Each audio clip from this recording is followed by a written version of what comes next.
कहानी के शुरू में हमें एक छोटी बच्ची दिखाई जाती है जिसका नाम नोरा था। वो अपने डैड के साथ पहाड़ों पर चढ़ रही थी। नोरा के डैड की सोच दुनिया वालों से बिल्कुल अलग थी। वो ये सोचते थे कि अगर हम अपनी दिल की आंखों से देखेंगे तो बहुत कुछ हमें अलग दिखाई देगा, और अगर पहाड़ों को देखेंगे तो हमें वो दिखाई देगा जो सुनने में सिर्फ कहानियाँ लगती हैं। अभी भी अंधेरों में ट्रॉल्स मौजूद हैं। वो ट्रॉल्स अपने आप को दुनिया से छुपा कर रखते हैं। नोरा के डैड ने नोरा को बहुत पहले एक कहानी सुनाई थी कि एक शादी में 13 ट्रॉल्स थे जिन्होंने नशा किया हुआ था और उनको कोई होश नहीं थी। उन्हें वक्त का पता ही नहीं चला। इसी तरह सूरज की रोशनी उन पर पड़ी और वो पत्थर के बन गए, और अब वो पत्थर बनकर इन पहाड़ों में समाये हुए हैं। पर नोरा को ये सब कहानियाँ लग रही थी। उसके सामने जो था वो तो सिर्फ पहाड़ थे। नोरा के डैड उसको कहते हैं कि बेटा, दिल की आंखों से देखो, तुम्हें ट्रॉल्स नजर आएंगे। तभी नोरा को उन पहाड़ों में थोड़ी सी ट्रॉल्स की झलक दिखाई देती है। ट्रॉल्स दिखते तो इंसानों की तरह ही थे, पर साइज में बहुत बड़े होते थे, लेकिन वो इंसानों को कोई नुकसान नहीं पहुंचाते थे।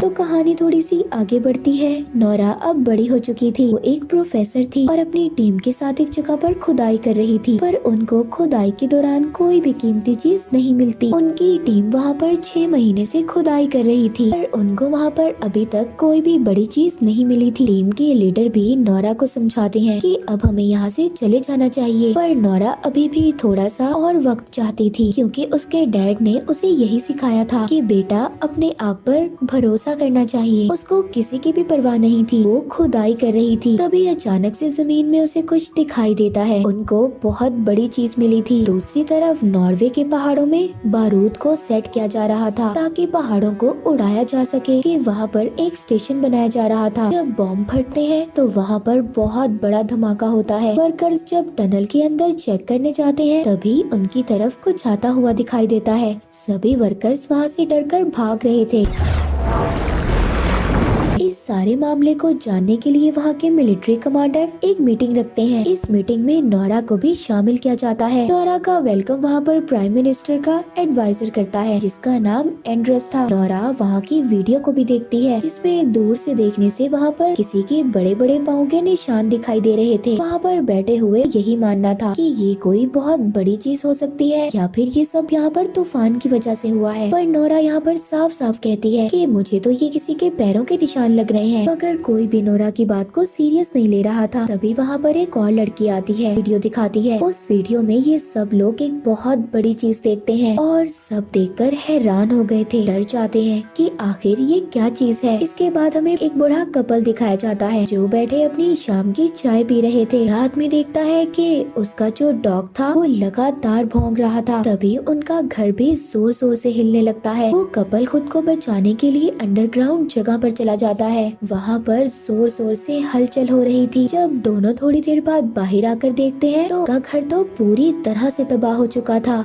इस सारे मामले को जानने के लिए नोरा और एंड्रस को इनके पास भेजा जाता है। रास्ते में जाते हुए एंड्रस नोरा से उसके डैड का पूछता है। नोरा बताती है कि मेरी मॉम तो बहुत सालों पहले मर चुकी हैं और मेरे डैड जिंदा हैं। मेरे डैड की सोच दुनिया से बिल्कुल अलग है, इसीलिए वो बिल्कुल अकेले रहते हैं। एंड्रस नोरा को अपने बारे में भी बताता है कि उसे एक राइटर बनना था पर वो नहीं बन पाया। यही बातें करते हुए अब वो उस बूढ़े कपल के पास पहुँचते हैं जहाँ पर उन्हें एक कैप्टन मिलता है। वो बताता है कि कोई नदी को पार कर आया और दूर पहाड़ों की तरफ चला गया और 3 किलोमीटर तक उन्हें बड़े बड़े पैरों के निशान मिले हैं, फिर जिसके बाद पैरों के निशान गायब हो गए। अब नोरा उस बूढ़े कपल के पास पहुंचती है। बूढ़ी औरत नोरा को बताती है कि उसने कोई अजीब सी आवाज सुनी थी कि जैसे कोई रो रहा हो, और वो आवाज बहुत अजीब थी लेकिन अचानक से गायब हो गई। इतनी बड़ी चीज अचानक से कैसे गायब हो सकती है। उस बूढ़ी औरत की बातें सुनकर एंड्रस और अपने साथ कैप्टन को लेकर अपने डैड के पास चली जाती है कि नोरा के डैड ने पहाड़ों को करीब से देखा था और पहाड़ों को इतने अच्छे तरीके से नोरा के डैड के अलावा कोई नहीं जान सकता था। अब जब नोरा अपने डैड के पास जाती है तो नोरा के डैड के घर में ट्रॉल्स की बहुत ज्यादा तस्वीरें थी। नोरा के डैड बताते हैं कि बहुत सालों पहले काम चल रहा था तभी पहाड़ों में से कुछ निकला था, पर उसको साबित करना बहुत मुश्किल था। इस वक्त गवर्नमेंट ने सारे सबूतों को मिटा दिया। तभी नोरा कहती है कि आज भी पहाड़ों से कुछ निकला है। डैड उसको बताते हैं कि कई हजार साल पहले ट्रॉल्स ऐसे ही खुले आम फिरा करते थे। कोई भी इंसान अगर ट्रॉल्स के साथ कोई ताल्लुक रखता था तो उस इंसान को सजा दी जाती थी। कई साल पहले भी ट्रॉल्स बाहर आए थे और नोरा के डैड ने उनका पता लगा लिया था। नोरा के डैड को पागल साबित कर उन्हें पागल खाने भेज दिया गया। जिसके बाद नोरा अपने डैड के साथ उसी जगह पर जाती है जहाँ से पैरों के निशान खत्म हो गए थे। नोरा के डैड पत्थरों को गौर से देख रहे थे। नोरा एंड्रेस और कैप्टन के साथ दूर खड़ी अपने डैड को देख रही थी, जिस पर वो दोनों कह रहे थे कि तुम्हारे डैड की हालत और ज्यादा खराब लग रही है, कि दिमागी हालत ठीक नहीं है। नोरा को भी यही लगता था कि उसके डैड कहानियों में बिल्कुल गुम हो चुके हैं। अपने डैड के पास जाती है और उन्हें समझाने की कोशिश करती है, पर तभी उसे अजीब सी स्मेल आ रही थी। वहाँ पर अचानक से काले बादल छा जाते हैं। जब पीछे मुड़कर देखती है तो उसे एक आंख नजर आती है। सच में एक बहुत बड़ा ट्रॉल था। ट्रॉल उनके सामने खड़ा हो रहा था।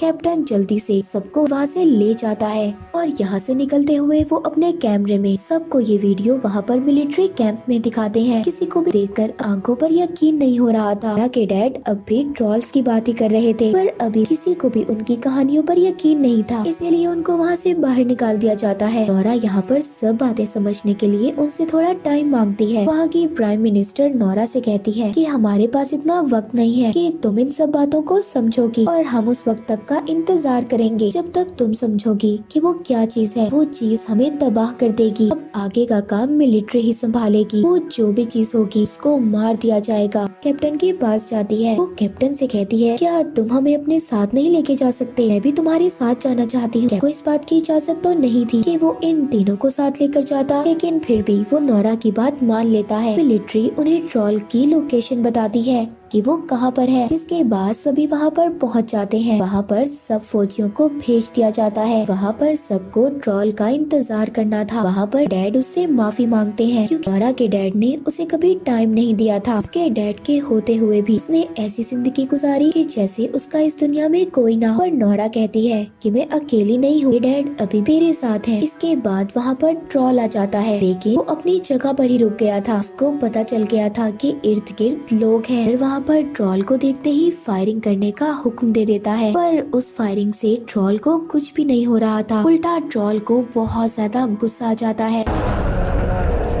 वो वहाँ पर इन पर हमला कर रहा था, जिससे वहाँ पर बहुत सारे फौजी मारे जाते हैं। एंड्रेस नोरा और उसके डैड के साथ एक पत्थर के पीछे छुप जाता है। के साथ एक फौजी भी था जो क्रिश्चियन था। तभी वो ट्रॉल उस फौजी को उठाकर खा जाता है जो क्रिश्चियन था। ये सब देखकर नोरा के डैड कहते हैं कि जो ट्रॉल्स होते हैं वो क्रिश्चियंस को पहचानते हैं, उनको सूंघ सकते हैं। जिसके बाद वो उस ट्रॉल के सामने जाते हैं और उसको कहते हैं कि शांत हो जाओ, हौसला करो, रुक जाओ यहीं पर। हैरानी की बात ये थी कि वो ट्रॉल उनकी बातों को समझ रहा था और काफी हद तक वो पुरसुकून हो जाता है। तभी कुछ फौजी दोबारा से ट्रॉल पर हमला कर रहे थे। दोबारा से ट्रॉल को गुस्सा जाता है और वो वहाँ पर कुछ फौजियों को मार देता है। तभी ट्रॉल यहाँ पर गलती से नोरा के डैड को भी मार देता है। जब वो ऐसा करता है तो वो अपने दुख का इजहार कर रहा था और नोरा के डैड को देखकर वहाँ से चला जाता है। ये काफी अजीब बात थी। नोरा के डैड को बहुत चोट आई थी। वो आखिरी सांस ले रहे थे। कहते हैं रॉयल पैलेस और घर,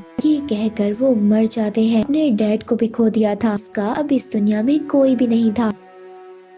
अगले दिन कैप्टन नोरा को बताता है कि एक हवाई हमला करने वाले हैं, जिससे उन्हें बहुत ज्यादा नुकसान हो सकता है। नोरा अब ट्रॉल पर सर्च करने लगती है। उसको पता चलता है कि ट्रॉल्स को चर्च की घंटियां बुरी लगती थी, इसीलिए वो चर्च पर हमला करते थे। नोरा अब इन सब बातों को सामने रखती है। कैप्टन भी नोरा का साथ देता है। अब वहाँ पर कमांडर की बात को सामने रखते हुए उसे एक मौका देने का सोचते हैं, क्योंकि अगर इतने नुकसान को रोककर ट्रॉल्स को रोका जा सकता है तो ये उनके लिए एक अच्छी बात थी। प्लान यहाँ पर ये था कि वो चर्च की घंटियों को बचाकर उस ट्रॉल को रोकेगी। नोरा का ये आइडिया काम भी करता है। ट्रॉल को जब चर्च की घंटियाँ सुनाई देती हैं तो वो इन घंटियों की आवाज को बर्दाश्त नहीं कर पाता था, सभी घंटियों को तोड़ने लगता है। जिसके बाद वो इन आवाजों को सुनकर बेकाबू हो गया था, जिससे वहाँ पर एक बच्चे की जान भी जाने वाली थी। पर ट्रॉल उस बच्चे को बचा लेता है, उसे कुछ नहीं होने देता। सब लोग ये देखकर हैरान थे। इसके बाद ट्रॉल वहाँ पर नोरा को देखता है, जिसके बाद वो यहाँ से चला जाता है। नोरा का आइडिया काम नहीं करता, इसीलिए उसको इस मिशन से बाहर निकाल दिया जाता है। पूरी गवर्नमेंट ये सोचती है कि वो उस ट्रॉल पर मिसाइल से हमला करेंगे। इसी वजह से शहर को खाली करवा दिया गया था, पर इस मिसाइल की वजह से उन्हें काफी नुकसान होने वाला था। जिसके बाद हम देखते हैं कि एंड्रस नोरा को घर छोड़ने जा रहा था। नोरा को ये बात समझ नहीं आ रही थी कि ट्रॉल अब किस साइड पर जाने वाला है। यहाँ पर उसको अपने डैड की कही हुई बात याद आती है, जिन्होंने मरते हुए रॉयल पैलेस का नाम लिया था, यानी कि राजा के घर का। नोरा वहाँ जाने का फैसला करती है। वहाँ पहुंचकर उसको राजा का चीफ मिनिस्टर मिलता है। वो बताता है कि पहले जमाने में ये माना जाता था कि अगर किसी राजा का घर किसी दूसरे राजा के घर के ऊपर बनाया जाए तो ये बहुत ज्यादा अच्छा होता है, शुभ माना जाता है। वो बताता है कि महल से पहले यहाँ पर ट्रॉल्स का घर हुआ करता था, उनको पहाड़ों का राजा कहा जाता था। वो चर्च की घंटियाँ बिल्कुल अच्छी नहीं लगती थी, इसीलिए वहाँ के राजा ने सबको मरवा दिया और एक बच्चे को जिंदा छोड़ दिया। उस बच्चे को डरा धमकाकर पहाड़ों के अंधेरों में भेज दिया गया ताकि वो वहाँ पर मर जाए। वो ट्रॉल इसीलिए यहाँ पर आना चाहता है। सालों के बाद वो उठा है, वो अपने घर वापस आना चाहता है। वो मिनिस्टर वहाँ पर उनको गुफा में कुछ कंकाल दिखाता है जो सभी ट्रॉल्स के थे। जब वहाँ के कंकाल पर रोशनी करती है तो हिस्सा पत्थर का बन जाता है और उसको यहाँ पर वो कहानी याद आती है जो उसके डैड ने सुनाई थी, जो 13 ट्रॉल्स के साथ हुआ था। जब उन पर रोशनी पड़ी तो वो पत्थर के बन गए थे। कहानियों में भी यही लिखा गया था कि रोशनी उनकी दुश्मन, इसीलिए ट्रॉल्स पर अगर तेज रोशनी पड़ती थी तो वो पत्थर के बन जाते थे। नोरा कैप्टन को कॉल करती है और उसको अपना प्लान बताती है कि कैसे ट्रॉल को मारना है ताकि उनको बड़े से नुकसान को झेलना न पड़े। एक बहुत खुले मैदान की तरफ आने का कहती है और साथ ही बहुत बड़े सोलर सिस्टम का भी इंतजाम करने का कहती है। इसके बाद नोरा और एंड्रस अपनी गाड़ी के अंदर उस छोटे बच्चे के कंकाल को रख लेते हैं, जिसको राजा ने डरा धमकाकर दोबारा से गुफा में भेज दिया था, जो ट्रॉल ही था, ताकि वो जो बड़ा ट्रॉल है उसको देखकर उनका पीछा करे ताकि वो उसको मैदान की तरफ लेकर जा सके। थोड़ी ही देर बाद रेडियो पर भी ये अनाउंसमेंट हो जाती है कि कुछ देर के बाद मिसाइल्स को छोड़ा जाएगा। नोरा को यहाँ पर अपने प्लान को कामयाब करने के लिए इन मिसाइल हमलों को रोकना था, इसीलिए यहाँ पर एंड्रस अपने एक साथी को कॉल करता है ताकि वो सारे सिस्टम को हैक कर सके। वो ऐसा ही करती है और सारे सिस्टम को हैक कर लेती है, जिसके बाद सारे मिसाइल्स बंद हो जाते हैं। कैप्टन ने भी सोलर सिस्टम को सेट कर लिया था। दूसरी तरफ नोरा और एंड्रस उस कंकाल के साथ ट्रॉल के रास्ते में आकर खड़े हो जाते हैं। ट्रॉल वहाँ पर जब उस कंकाल को देखता है तो उनके पीछे पड़ जाता है। नोरा यहाँ पर जल्दी जल्दी अपनी गाड़ी भगाती है। नोरा अचानक से जब अपनी गाड़ी रोकती है तो वहाँ से कंकाल नीचे गिर जाता है, जिसके बाद ट्रॉल वहाँ पर उस कंकाल को अपने हाथ में उठा लेता है। देखकर रोने लगा था, अभी उसके दर्द को महसूस कर रही थी। ट्रॉल का पूरी दुनिया में कोई भी नहीं था, वो बिल्कुल अकेला था। तभी वो कंकाल नीचे गिरकर टूट जाता है। अब गुस्सा आ रहा था और गुस्से से वो नोरा और एंड्रस के पीछे पड़ जाता है। नोरा भी बहुत तेजी से गाड़ी चला रही थी ताकि वो ट्रॉल से बच पाए